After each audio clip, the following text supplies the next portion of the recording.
MyGovernment.in के आंकड़ों से पता चलता है कि देश में पिछले 24 घंटे में कम से कम 409 नए कोविड-19 के मामले सामने आए हैं। केरल में 3096 सक्रिय मामले देखे गए, जो देश में सबसे ज्यादा है। कर्नाटक में 433 नए कोविड-19 के मामले सामने आए हैं। JN1 कोविड-19 नए वेरिएंट का अपडेट ये है कि कर्नाटक में कोविड-19 के JN1 वेरिएंट के 34 मामलों की रिपोर्ट के बीच स्वास्थ्य मंत्री दिनेश गुंडूराव ने कहा कि सरकार अच्छी तरह से तैयार है और कुछ भी चिंताजनक नहीं है। मिंट की एक रिपोर्ट के अनुसार कर्नाटक ने उन लोगों के लिए 7 दिवसीय पृथकवास की व्यवस्था भी वापस ली है जो कोविड-19 से संक्रमित पाए गए। समाचार एजेंसी ANI से बात करते हुए मंत्री ने कहा 430 मामले सक्रिय हैं, जिनमें से 400 होम आइसोलेशन में हैं और बाकी अस्पताल में हैं। 7 से 8 मरीज ICU में भी भर्ती है। अब तक चीजें ठीक है। हमने जीनोम अनुक्रमण कर लिया है। कोविड-19 के JN1 संस्करण के 34 मामले हैं। हम अच्छी तरह से तैयार हैं।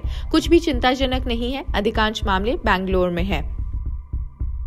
गुजरात में JN1 वेरिएंट के 34 केसेस मिले हैं। गुजरात के अलावा गोवा से 18, कर्नाटक से 8, महाराष्ट्र से 7, केरल और राजस्थान से 5-5, तमिलनाडु से 4 और तेलंगाना से 2 पॉजिटिव केसेस भी सामने आए हैं।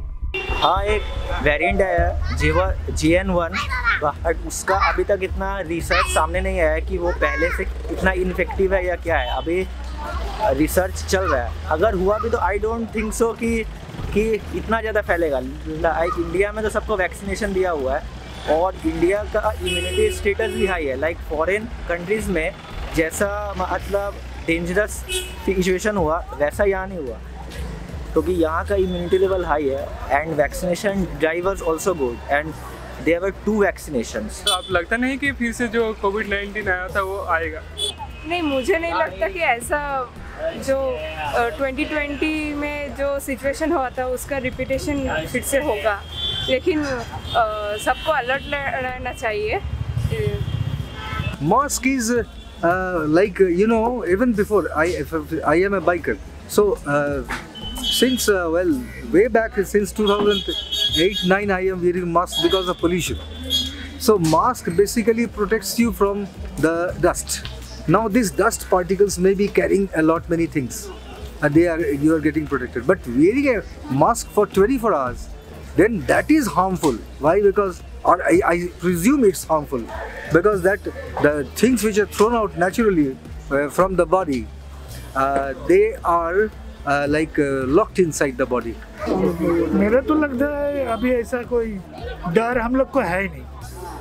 और जो टीवी में हम सुना है जो आता है वो इतना डेंजरस नहीं होगा, थोड़ा लाइट होगा, इसलिए डरता नहीं है। और हमको तो 3 बार हो गया, कोविड हमको 3 बार हो गया। फिर भी अभी जो है उस टाइम तो बहुत ज़्यादा था, अभी जो आ रहा है इतना स्ट्रॉन्ग नहीं है। बोलेंगे सरकार जिस हिसाब से रहना है उसी तरह का हम लोग अलॉट रहेंगे। हमारे तो मर्जी के ऊपर डिपेंड नहीं करता, जो सरकार बोलेगा आपको इस तरह रहना है तो इसी तरह सेफ्टी की तरह रहेंगे हम लोग। সিকিউর থাকা তো প্রয়োজন, ঠিক আছে, সবারই তো আতঙ্ক সবার মধ্যে থাকবে, বাট এত বড় যে রোগটা কোভিড রোগটা আমরা হ্যান্ডেল করতে পেরেছি তো ওটাও আমাদের কাছে কোনো ব্যাপার। पोजीशन बहुत ख़राब होगा, बहुत स्थिति सबका पहले ही 3 साल में आदमी काफ़ी बैक चला गया है। अगर वापस से आएगा तो बहुत ज़्यादा पोजीशन ख़राब होगा, स्थिति बहुत ख़राब होगा।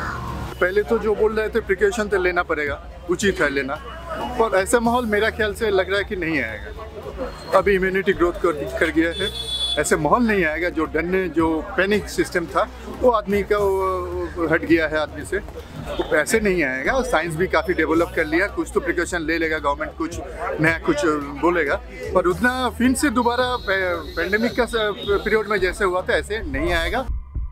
खैर, इस खबर में बस इतना ही। बाकी देश दुनिया की खबरों के लिए भी जुड़े रहिए जनसत्ता के साथ। शुक्रिया।